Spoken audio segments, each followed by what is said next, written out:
Welcome to The Explainer. Today we're diving into a really powerful framework for leadership from the book Leading with Strategic Thinking by Aaron Olson and Keith Simerson. We're going to demystify one of the most common and, let's be honest, one of the most confusing pieces of feedback you can get in your career. Yeah, that one. You've probably heard it before. Maybe you've even said it to someone else. It's just so famously vague, isn't it? It's frustrating, and it leaves you wondering, okay, so what am I actually supposed to do differently?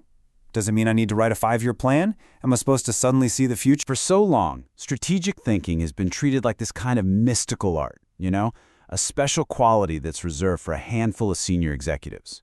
But the authors of this book argue that it's something way more concrete.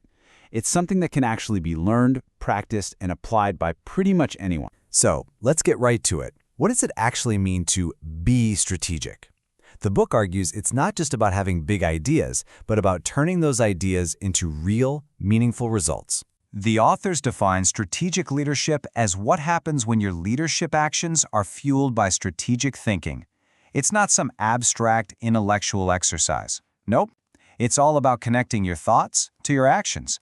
And this whole combination is built on 2 core activities. And those 2 core activities are gaining insight and driving change. So let's take a look at how these 2 ideas come together to create a really useful framework for leadership. Okay, so let's break this down. Insight is all about how you develop your strategy. This can range from a very structured, formal process, think data, reports, analysis, all the way to something that's more intuitive, something that comes from your own firsthand experience. Then you have change. That's how you implement the strategy. Are you going to be directive, more top-down?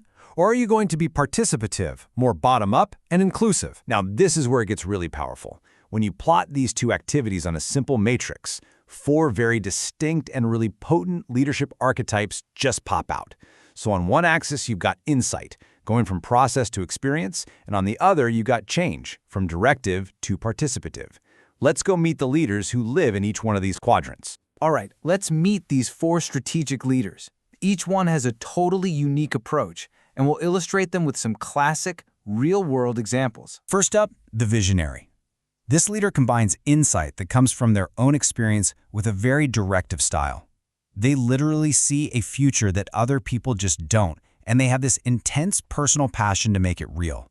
You got to think of Walt Disney. He didn't just create Mickey Mouse, right? He envisioned an entire entertainment ecosystem, films, theme parks, merchandise, a business model that was just completely revolutionary at the time.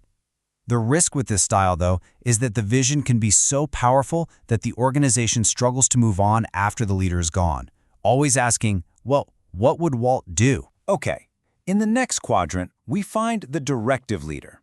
They combine process-driven insight with a directive approach to change. Their whole focus is on building a reliable system. They create structure, clear processes, and accountability to drive results with incredible discipline. The classic example here is General Electric. GE became a CEO factory not just because of its famous leaders, but because of its management practices that lasted for decades, from the super prescriptive Blue Books back in the 50s all the way to Jack Welch's workout sessions. For this leader, the system is the strategy. Now let's shift styles completely and talk about the incubating leader. They pair their experience-based insight with a participative style. You know what? Their success is totally defined by the success of other people.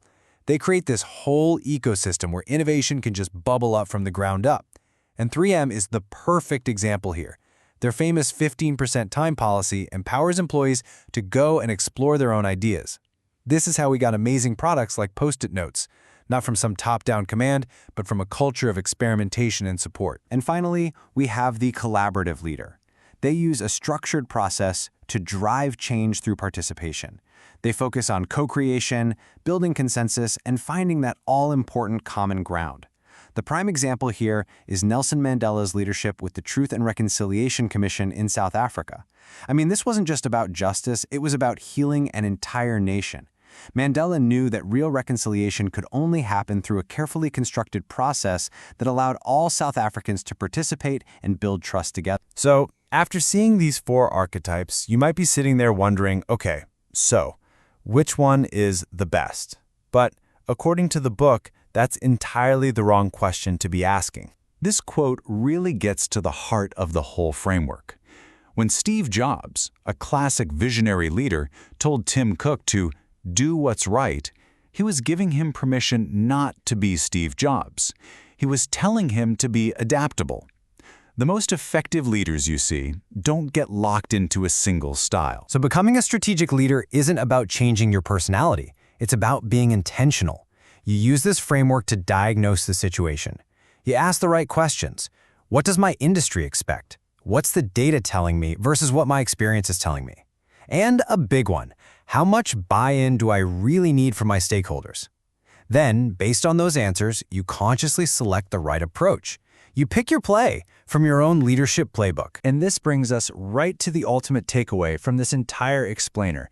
It's a fundamental shift in how we ought to think about our own leadership. Strategic leadership isn't some fixed trait that you either have or you don't.